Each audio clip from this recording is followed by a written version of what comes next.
شعر نمبر 2 کا آخری حوالے کا شعر، اشک آنکھوں میں کب نہیں آتا، لہو آتا ہے جب نہیں آتا، یعنی بہت زیادہ غمگین یا دکھی ہونے کی یہ علامت ہے۔ آگے شعر نمبر 3 ہے جی، ہر ایک کار تمنا پر یہ مجبوری یہ مختاری، مجھے آسان نہیں ہوتا تجھے مشکل نہیں ہوتا۔ مفہوم کہ یہ جو محبت کے معاملات ہیں یہ بھی عجب ہیں، ہم ہر بات میں مجبور ہیں اور محبوب ہر معاملے میں خود مختار اور مرضی کا مالک ہے۔ تو ڈیئر اسٹوڈنٹس، اردو کلاسک کی جو شاعری ہے اس میں محبوب جو ہے وہ ہمیشہ ظالم ہوتا ہے، وہ بے اعتنائی کرتا ہے، بے رخی کرتا ہے، اور عاشق جو ہے وہ ہمیشہ مظلوم پایا گیا ہے، یعنی وہ اس کے تابع ہوتا ہے۔ تو اس شعر میں بھی ایک ایسے ہی عاشق کی کیفیت بیان کی ہے۔ حقیقت تو یہ ہے کہ انسان کا جو دل ہے وہ خواہشات کا محور ہے، منبع ہے، اس میں بے پناہ خواہشات ہوتی ہیں۔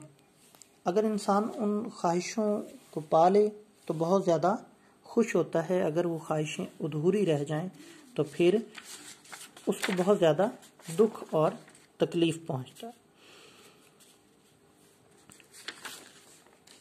یہاں پر بھی کچھ ایسی صورتحال ہے کہ جو محبوب ہے وہ بہت لاپرواہ ہے، بہت مغرور ہے، اور دوسری طرف جو عاشق ہے وہ اس کا تابع ہے، یعنی وہ اس کا ہر حکم بجا لاتا ہے، اس کی خواہش ہوتی ہے کہ کسی بھی طرح سے وہ محبوب کا قرب حاصل کر لے،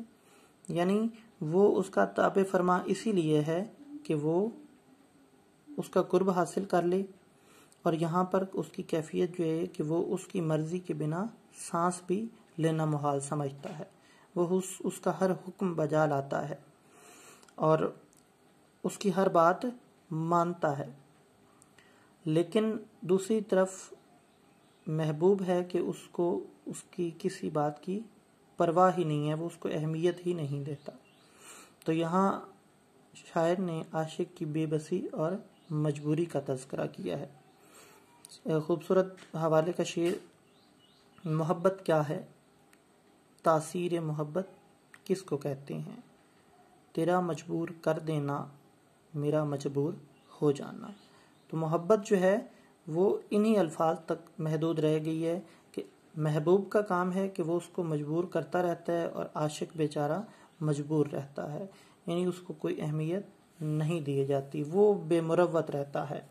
اور وہ بے مروتی کی ہر حد پار کر جاتا ہے، وہ اپنی خوشی میں مگن ہے،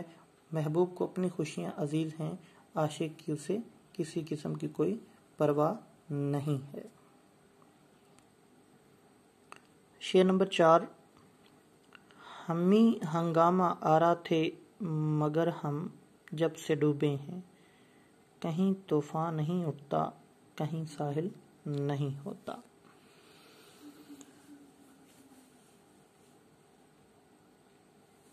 عزیز طلبہ، یہ شعر بھی جو ہے یہ مجاز پر ہے، حقیقت سے اس کا کوئی تعلق نہیں ہے۔ مفہوم، دنیائے عشق کی ساری رونقیں ہمارے دم سے تھیں، لیکن بدقسمتی سے ہم مصائب کی نظر ہو گئے اور ساتھ ہی ہنگامے اور طوفان زیر سطح چلے گئے، یعنی وہ جو جذبات کی شدت تھی وہ ختم ہو گئی۔ دنیا میں ہر شخص کی جو داستان حیات ہے وہ مختلف ہوتی ہے۔ کچھ لوگ ایسے ہوتے ہیں جو اپنی خواہشوں کو پورا کر لیتے ہیں، یعنی کہ ان کی خواہشیں تکمیل کو پہنچ جاتی ہیں، ان کو خواہشات کے مطابق چیزیں مل جاتی ہیں، اور کچھ ایسے ہوتے ہیں کہ ان کو خواہش کے مطابق کچھ بھی حاصل نہیں ہوتا، اور کچھ لوگ جو ہیں وہ بہت زیادہ اس معاملے میں توگ و دو بھی کرتے ہیں، اس کے باوجود وہ زندگی کی آسائشوں خواہشوں سے دور رہتے ہیں۔ ایسے بھی لوگ ہوتے ہیں کہ جو کامیابیوں کے ساتھ آگے بڑھتے ہیں، جو آسمان سے باتیں کر رہے ہوتے ہیں، لیکن پھر کیا ہوتا ہے کہ ایک وقت ایسا آتا ہے کہ وہی لوگ جو بہت زیادہ کامیاب ہوتے ہیں وہی بالکل پیچھے چلے جاتے ہیں، وہی ناکامی کی طرف چلے جاتے ہیں۔ تو یہاں پر بھی شاعر نے ایک ایسے عاشق کی کیفیت بیان کی ہے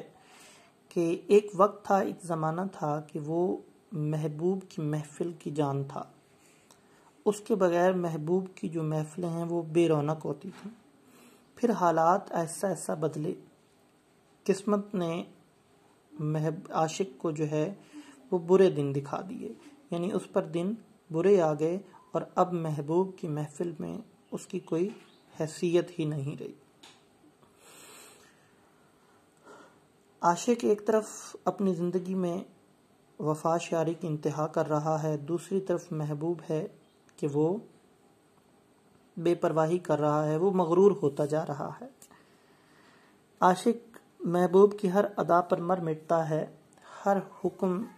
بجا لاتا ہے، جان تک نثار کرتا ہے، وہ حتیٰ کہ اس کی پرستش کرنے لگ جاتا ہے، لیکن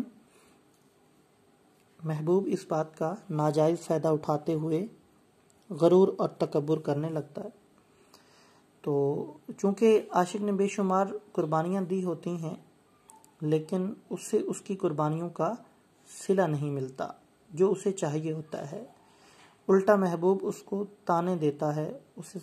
سست کہتا ہے، یعنی جو کچھ اس نے قربانیاں دی ہوتی ہیں اس کی کسی طرح سے حوصلہ افزائی نہیں ہوتی، عزت افزائی نہیں ہوتی، جس کے نتیجے میں عاشق جو ہے وہ بہت افسردہ ہو جاتا ہے اور وہ اس جہان فانی سے کوچ کر جاتا ہے۔ اب کیا ہے کہ اب یہ ہے جب عاشق جہان فانی سے کوچ کر جاتا ہے تو محبوب کی بھی کوئی اہمیت نہیں رہتی، کیونکہ اس سے محبت کرنے والا، اس کے لیے قربانیاں دینے والا، اس پر جان قربان کرنے والا کوئی نہیں ہوتا، تو اس طرح اس کی بھی عقل جو ہے وہ ٹھکانے آ جاتی ہے، یعنی حالات جو ہیں اس کے لیے بھی بدل جاتے ہیں، پھر اسے اس کی کمی محسوس ہوتی ہے، اسے اس کی یاد آتی ہے، بلکہ اسے اس پر پچھتاوا ہوتا ہے کہ اس سے کیا ہوا۔ تو اس پر خوبصورت حوالے کا شعر: ہمارے بعد اندھیرا رہے گا محفل میں، بہت چراغ جلاؤ گے روشنی کے لیے، یعنی یہاں پر عاشق جو ہے اس کی کچھ یوں ترجمانی کی گئی ہے کہ جب میں نہیں رہوں گا تو یقیناً تمہیں میری یاد آئے گی، اور ایسا ہی ہوتا ہے کہ اب وہ اسے کہیں نظر نہیں آتا، اور وہ کہہ رہا ہے کہ چراغ جلاتے پھرو گے، ڈھونڈتے پھرو گے چراغ لے کر، لیکن میں تمہیں کہیں نہیں ملوں گا۔ ایک اور حوالے کا شعر ہے: نہ وہ عشق میں رہیں گرمیاں، نہ وہ حسن میں رہیں شوخیاں، نہ وہ غزنوی میں تڑپ رہی، نہ وہ خم ہے زلف ایاز میں، یعنی اب وہ حالات نہیں رہے، سب کچھ بدل گیا ہے۔